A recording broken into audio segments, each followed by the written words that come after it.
이게 만약에 회생 중간에 다니던 직장에서 잘리거나 사업이 잘 안 되는 바람에 변제금을 못 내서 그렇게 된 거라면 재신청을 하시더라도 크게 걱정 안 하셔도 됩니다.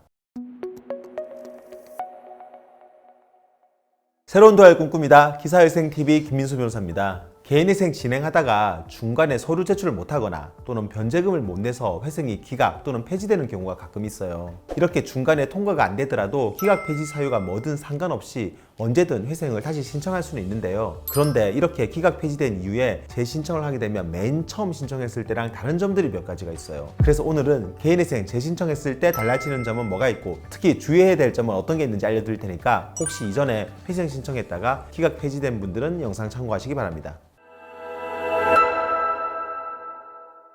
개인회생 재신청 관련해서 설명드리기 앞서서 당부 말씀을 드릴 게 하나 있어요. 부득이한 사정으로 재신청을 할 수밖에 없는 거라면 어쩔 수가 없지만 할 수만 있다면 최대한 재신청 없이 한 번에 통과되도록 하시라는 겁니다. 일단 한 번 신청을 했으면 어떻게든 면책까지 받도록 해야지 중간에 이런저런 이유로 힘들다고 그만뒀다가 나중에 다시 하게 되면 시간과 노력이 이중으로 들고 고생도 2배로 하게 됩니다. 물론 중간에 실직을 하거나 사업이 망해가지고 도저히 변제금 마련이 안 돼서 다시 하는 거라면 어쩔 수가 없죠. 하지만 그게 아니라 법원에 자료를 제대로 안 내고 불성실하게 사건을 진행하다가 기각된 거라면 재신청했다고 해서 다시 안 그러리라는 법이 없어요. 그러니까 한 번 신청을 했으면 중간에 힘들어도 어떻게든 면제까지 받으셨으면 좋겠습니다. 서술은 여기까지 하고 이제 본격적으로 개인회생 기각 폐지됐다가 다시 신청했을 경우에 처음 신청했을 때와의 다른 점부터 말씀을 드릴게요. 개인회생 신청서에서 진술서 파트를 보면 과거 면책 절차 등의 이용 상황이라는 게 있어요. 여기에 이전에 내가 회생이나 파산, 워크아웃을 했던 경험을 적게 돼 있거든요. 거기에는 면책까지 안 가고 중간에 기각이 됐더라도 그런 내용까지 다 적어야 돼요. 재신청하는 분들은 이 부분부터 처음 신청할 때랑 달라지는 거죠. 재신청을 하게 되면 이전에 신청했던 회생 사건 번호랑 기각 폐지된 날짜도 신청서에 다 적어내야 돼요. 그리고 회생 법원 중에는 회생 신청서 낼 때 또는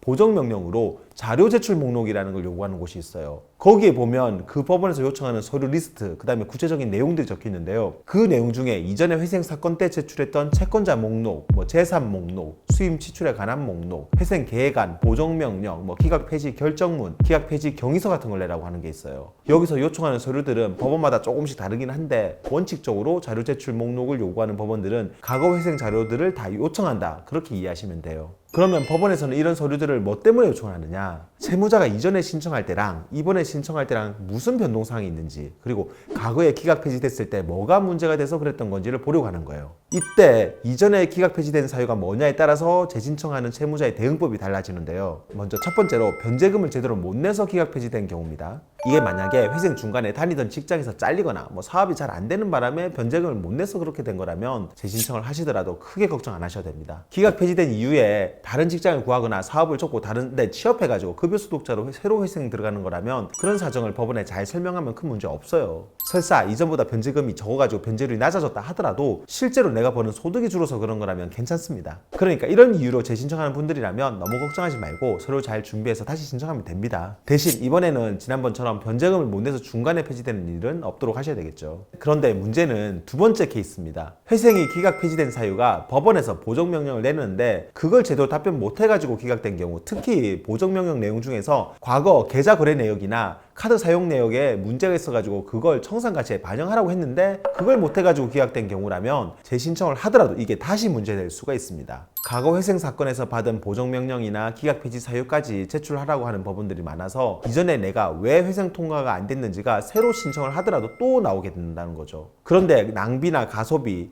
또는 편파 변제 같은 이유로 과거 보정명령에서 청산가치 문제가 있었으면 이걸 새로 신청을 하더라도 똑같이 문제 삼을 수 있다는 거예요. 그래서 이런 이유로 기각 폐지되셨던 분들은 이 문제가 다시 불거져도 이번에는 해결할 수 있는지 한번 잘 판단해 보시고 재신청을 해야 됩니다. 참고로 하나 더 말씀을 드리면 서울에서 재신청하는 분들께는 다행일 수도 있는데요. 서울회생법원은 앞에서 얘기한 자료 제출 목록이라는 걸 내라고 하는 보정 공고가 잘 안 나오는 편이에요. 그러니까 서울회생법원 관할로 재신청하는 분들은 이전 회생 기록을 법원에 제출하지 않고 사건 진행하는 경우가 제법 많다는 거죠. 대신 항상 그런 건 아니고 이것도 회생위원마다 차이가 있어서 만약에 서울에서 신청을 했다 하더라도 담당 회생위원이 과거 자료를 요청하면 당연히 제출해야 되죠.